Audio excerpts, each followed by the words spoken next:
எப்படி சார் போயிட்டு இருக்கு? அரசியல்லாம் கவனிச்சிட்டு இருப்பீங்க. ஃபாஸ்ட் சேஞ்சிங் சிச்சுவேஷன், நிறைய ஃப்ளூயிடாக இருக்குது தமிழ்நாடு அரசியல், நிறைய மூவிங் பார்ட்ஸு. இன்னும் என்னை பொறுத்த வரைக்கும் அந்த செஸ் போர்டில் இந்த பீஸ் எல்லாம் இன்னும் செட் ஆகலை. இங்கே தமிழ்நாட்டுக்கு பேசுறதுக்கு முன்னாடி நம்ம கொஞ்சம் டெல்லிக்கு போயிட்டு அப்புறம் இங்கே வருவோம் தமிழ்நாட்டுக்கு. இந்த காந்தியோட பெயரை மாத்துறது அப்படிங்கிறது ஒரு பெரிய சர்ச்சையை கிளப்பி இருக்குது. நீங்கள் அதை எப்படி பார்க்குறீங்க? இதில் வந்து 2 பாயிண்ட் இருக்கு.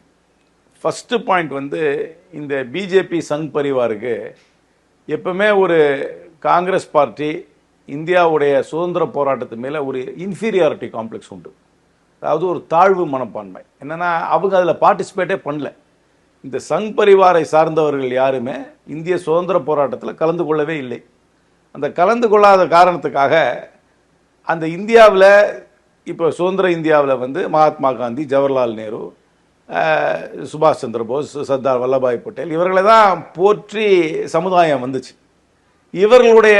இவர்கள் பின்பற்றும் தலைவர்களை போற்றவில்லை. அதனால் இவங்களுக்கு எப்பவுமே ஒரு இன்ஃபீரியாரிட்டி காம்ப்ளெக்ஸ், ஒரு தாழ்வு மனப்பான்மை. அவர்களையெல்லாம் சிறுமைப்படுத்தி விட்டு இவங்க கொண்டு வர ஒரு சித்தாந்தத்தின் மூலமாக சிலரை வந்து முன்னிறுத்த வேண்டும் என்பதற்காக இந்த தலைவர்களையெல்லாம் சிறுமைப்படுத்துவார்கள். அதனால தான் நீங்கள் பார்த்தீங்கன்னா கன்சிஸ்டண்ட்டாக நேருவை வந்து ஏதாவது ஒரு கிரிட்டிசைஸ் பண்ணிகிட்டே இருப்பாங்க. ஏதாவது நடந்தாக்க நேரு பண்ணிட்டாரப்போ அப்படின்னு சொல்லினா 17 வருஷம் பிரைம் மினிஸ்டர் தான் நேருவை குறைச்ச ஒரு ஒரு மட்டம் தட்டிக்கிட்டே இருக்கிறதுக்கு எந்தெந்த வழியில் ப்ராப்பகேண்டா பண்ண முடியுமோ அந்த ப்ராப்பகேண்டா சோஷியல் மீடியாவில் அவங்களுடைய அரசியலில் பண்ணிக்கிட்டே இருப்பாங்க. மகாத்மா காந்தியையும் சிறுமைப்படுத்தணும். ஏன்னா ஹிஸ்ட்ரி நீங்கள் பார்க்கணும். மகாத்மா காந்தியை வந்து சுட்டு கொன்றது நாத்துராம் கோட்ஸே.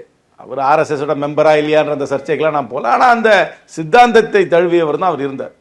அதனால இவங்களுக்கு என்றைக்குமே ஒரு இந்த ஃப்ரீடம் ஸ்ட்ரகிள் லீட் பண்ணவங்க மேலே ஒரு ஒரு ஒரு நெகட்டிவ் அவுட்லுக் தான் இவங்களுக்கு. அவங்கள வந்து டிமினிஷ் பண்ணணும். சரி, இப்போ இந்த 100 நாள் வேலைவாய்ப்பு திட்டத்தில் வேற 2 பேரை தூக்கிட்டதுனால காந்தி சிறுமைப்படுத்தப்பட்டுருவாரா? அது வந்து மறந்துடுவாங்களா மக்கள்? காந்தி பேர் வைக்கிறாங்க பாருங்க, இதுக்கு ஒரு ஆல்டர்னேட்டிவ் நேம் வைக்கிறாங்க பாருங்க. இதான் லாஜிக் இருக்கணும் வைக்கிற பேருக்கு. அதுக்கு பேரு VBG ராம்ஜி. இது வாயில யாருக்கா நுழையுதா இல்லை புரியுதா? நானே சொன்னேன், ஒரு ஆல்பபெட் சூப் மாதிரி இருக்குது. வாயில நுழையாத பேர், அர்த்தமே கிடையாது. எனக்கெல்லாம் அர்த்தமே புரியல.